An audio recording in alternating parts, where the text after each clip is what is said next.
What's going on, guys? Well, Chelsea back again with another video for you guys. Now, in this video, I'll be summarising Chelsea's first 4 Premier League games and the importance of N'Golo Kante, why we need him back in this team. So if you enjoy my content, please do smash the like button, give me 150 likes. If you're new here, subscribe, hit the bell notification to stay with you more about Chelsea. And like I say in all my videos, please comment your thoughts and opinions on each topic I speak about. So first of all, N'Golo Kante, what does he bring to this team?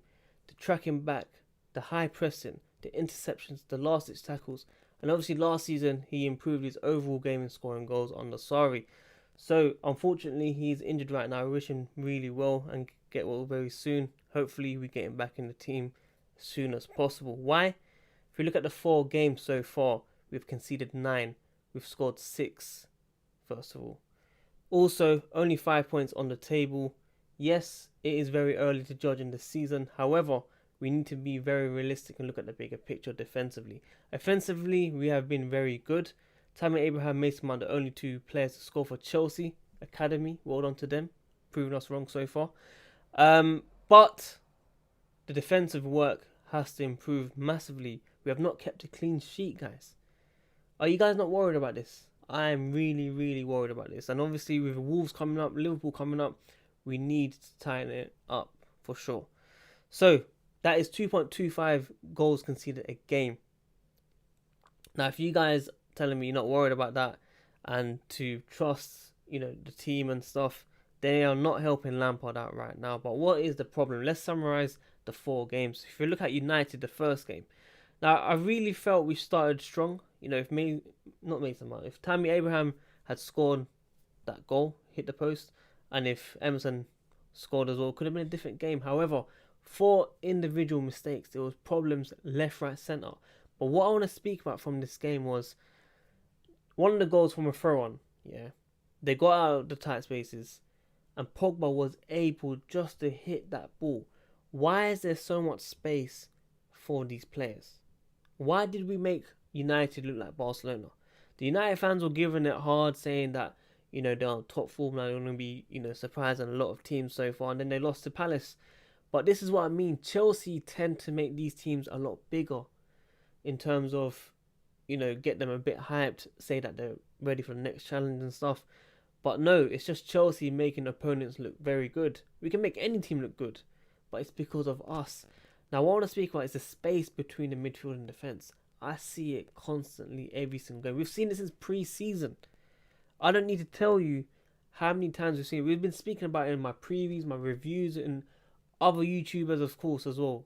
I am sure you guys should be frustrated with the space between the midfield and defence. Now, I'm not saying Jorginho and Kovacic have not been good. They have been 2 of our best players so far. For me, Kovacic has been amazing. But defensively, they can't do it by themselves. And I really feel the space between the defence and midfield is a problem. And this is where N'Golo Kante comes in. He's someone that covers that space, someone that allows Jorginho Kovacic to move forward and control the game, the tempo.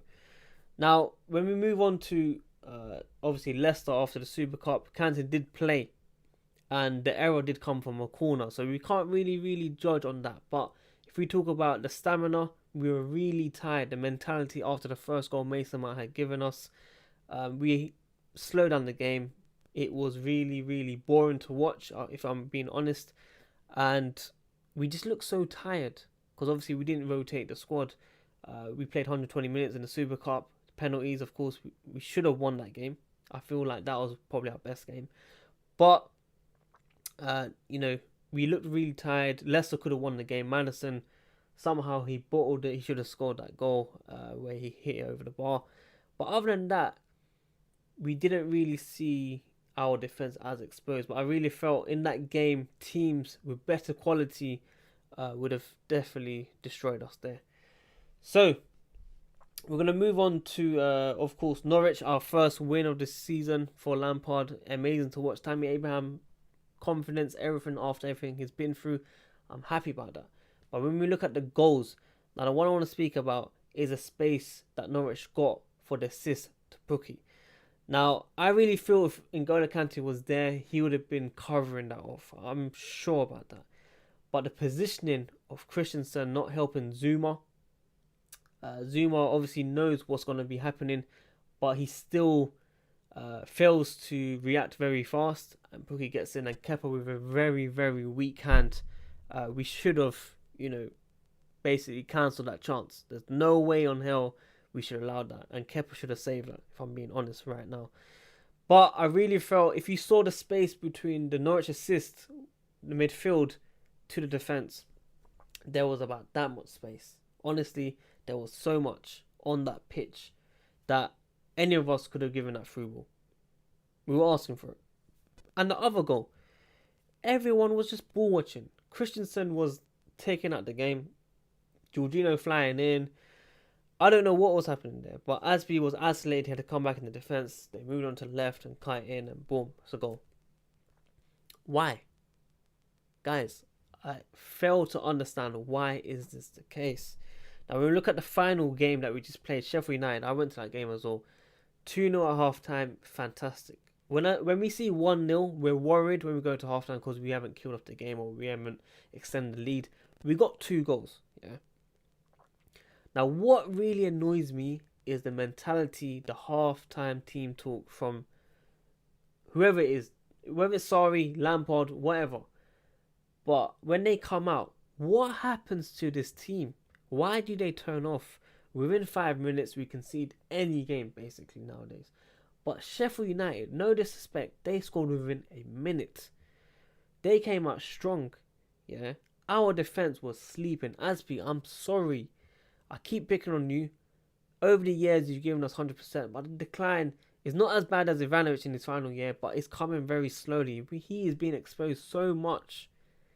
But I really feel the midfield, if Kante was definitely there, he would have helped out somehow there. He would have cut off somehow. Honestly. And just in general, the positioning of the defence, they're not helping each other. I do not know our best partnership between Zuma and Christensen, or Zuma and Tomori, or Zuma and, Rudiger. I think these players are individually very good, but as a partnership, we do not have that leadership defender. We don't have that Terry, or even Carvalho.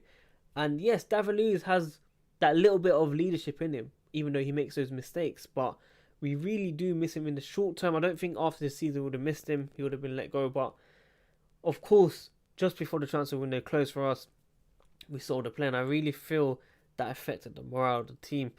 Now, Christensen, arguably our best defender right now. Obviously, I prefer Rudiger, but I don't expect him to be 100% as soon as he comes back from the injury. So Christensen, I don't know why he was dropped. He could have come on. People saying that he was ill. I'm not sure. But when people say Billy Gilmour should have come on, I kind of understand where they're coming from, because I would not have put him on. There was Alonso or there was Christensen. Now, the managers, what they do is they put a defensive player in.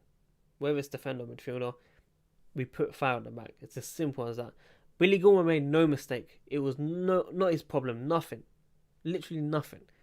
It is just that we wanted Kovacic to stay on and play. But he got injured, guys. He's injured right now. He's withdrawn from the squad for his international.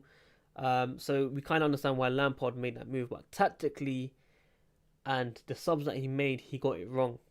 And we have to be very critical of this, because of course we want Lampard to succeed. I want him to succeed. We all want him to succeed. But he made the wrong choice, and we have to say that. We have to call him out on it, because he's a legend. 100% is a legend for Chelsea. But that doesn't mean we can't criticise him. A lot of fans are getting very abusive if we make one comment about him. We can make a comment about anyone. Everyone's open to opinions. We want to discuss and debate about it. So when Lampard makes this move, I think it's very early for Billy Gilmour to come on. I was very happy. I was emotional to see it. I'm happy that the youth are getting the minutes in. Don't get me wrong. But when it's 2-1, when it's tight, we have to close the game.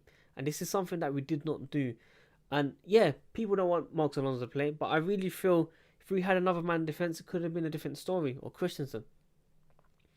So this is something that we will need to learn from this, 4 games. But offensively, we have been really good. I was worried about goals, but if Tammy Abraham is scoring goals like that, please let it continue. I really hope you enjoyed this, video. I've got some loan news, of course. Bakayoko back to loan on Monaco. Michy Batshuayi is staying at Chelsea. He, killed off all the rumors, people saying that, oh, he's going to be moving last minute and stuff, but he's said he's definitely staying. But yeah, I really hope you enjoyed this content. Let me know if I missed out on anything. Let me know if you agree, disagree, and let me know what else you want to see from this channel. But I really hope you like this new settings. I really like it. Don't forget to like the video, subscribe, hit the bell notification to stay with your Chelsea. I'm out, man.